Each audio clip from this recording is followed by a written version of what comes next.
Hello दोस्तों, तो चलते हैं आज देखते हैं Kepler's law of planetary motion यानी कि ग्रहों के गति के संबंध में केपलर का नियम क्या था। केपलर ने 3 नियम दिया था ग्रहों के संबंध में। पहला नियम था कि जितने भी ग्रह हैं वो सूर्य के दीर्घाकार पथ पर यानी कि एलिप्टिकल ऑर्बिट पे वो घूमती है सभी ग्रह। और ग्रह जो है ग्रह की कक्षाओं के बीच में सूर्य एक ऐसे बिंदु पर बैठा है जैसे फोकस बना के बैठे हों, तो उसे कहते हैं कि सूर्य सभी ग्रहों की कक्षा के एक फोकस बिंदु पर स्थित है। बस यही कहता है केपलर्स के पहला नियम। जैसे कि यहाँ पे दिखाया भी गया है कि सूर्य बीच में है और जितने भी ग्रह हैं सभी एक एलिप्टिकल ऑर्बिट पे यानी कि एलिप्टिकल पथ पे दीर्घाकार पथ पर घूम रही है। और दूसरा नियम कहता है कि एरियल वेलोसिटी सभी ग्रहों का नियत रहती है, यानी कि जितना भी ग्रह है सबका एरियल वेलोसिटी जो होता है वो हमेशा कांस्टेंट होता है। जिससे कि एक फार्मूला निकल के आया है कि dA/dt इज़ कांस्टेंट, यानी कि ऊपर में जो dA है और नीचे dt है, यानी कि एरियल वेलोसिटी हमेशा कांस्टेंट रहता है समय के साथ। और कहता है कि सूर्य, ये तो सेकंड लॉ कह रहा है, उसमें कह रहा है कि सूर्य से जितनी दूरी पर कोई भी ग्रह है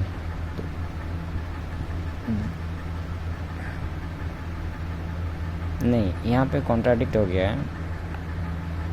हाँ अब ठीक है, अब देखते हैं सूर्य के जो ग्रह हैं जो सूर्य से जितनी दूरी पर होंगे। मान लेते हैं सूर्य बीच में है और ये वाले ग्रह जो है बहुत दूर है, तो इसका जो है वेलोसिटी जो होता है वेग ये बहुत ही कम होगा। वही अगर ये इस पॉइंट पर जब कोई भी ग्रह होगा तो जो कि सूर्य से बड़ी नज़दीक है तो उसका वेग क्या होगा, बहुत ही ज़्यादा होगा। कहने का मतलब ग्रह जो है सूर्य से दूर हों तो उसका वेग कम होगा, और ग्रह जो है सूर्य के नज़दीक हों तो उसका वेग क्या होगा, बहुत ही ज़्यादा होगा। थर्ड लॉ क्या कहता है केपलर का, कि प्रामाणिक काल का वर्ग यानी कि t² t मतलब टाइम हो गया, ग्रह की सूर्य से औसत दूरी r के घन यानी कि r³ अनुक्रमानुपाती होता है, यानी कि t² जितना होगा उतना ही r³ होगा, यानी कि टाइम बढ़ेगा तो डिस्टेंस बढ़ेगा तो टाइम भी बढ़ेगा। अब कहने का मतलब ये समझते हैं कि परिक्रमण काल क्या कहते हैं। परिक्रमण काल कहते हैं कि कोई भी एक ग्रह है जो सूर्य के चारों ओर चक्कर लगा रहा है। मान लेते हैं ये सूर्य है और ये ग्रह है और ये चारों ओर चक्कर लगा रहा है सूर्य का।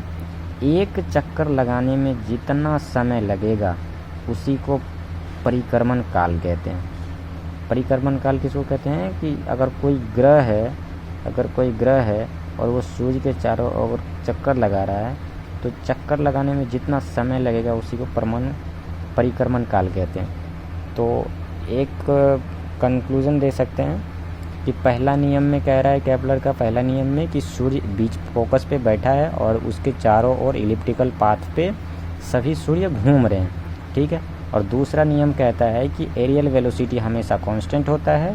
कहने का मतलब ग्रह सूर्य से जितना दूर होगा उसका वेलोसिटी यानी कि वेग उतना ही कम होगा, और जो ग्रह सूर्य के नज़दीक होगा तब उसका वेग ज़्यादा होगा, ठीक है।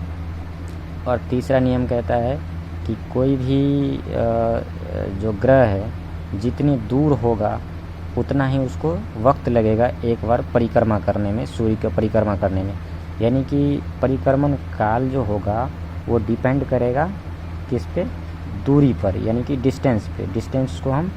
दूरी को हम किससे से निरूपित करते हैं, r से, यानी कि r³ जो होगा वो t² के समानुक्रमानुपाती होगा, यानी कि जितना ही ये बढ़ेगा उतना ये बढ़ेगा, जितना ये ज़्यादा होगा इसका मतलब दूरी ज़्यादा है।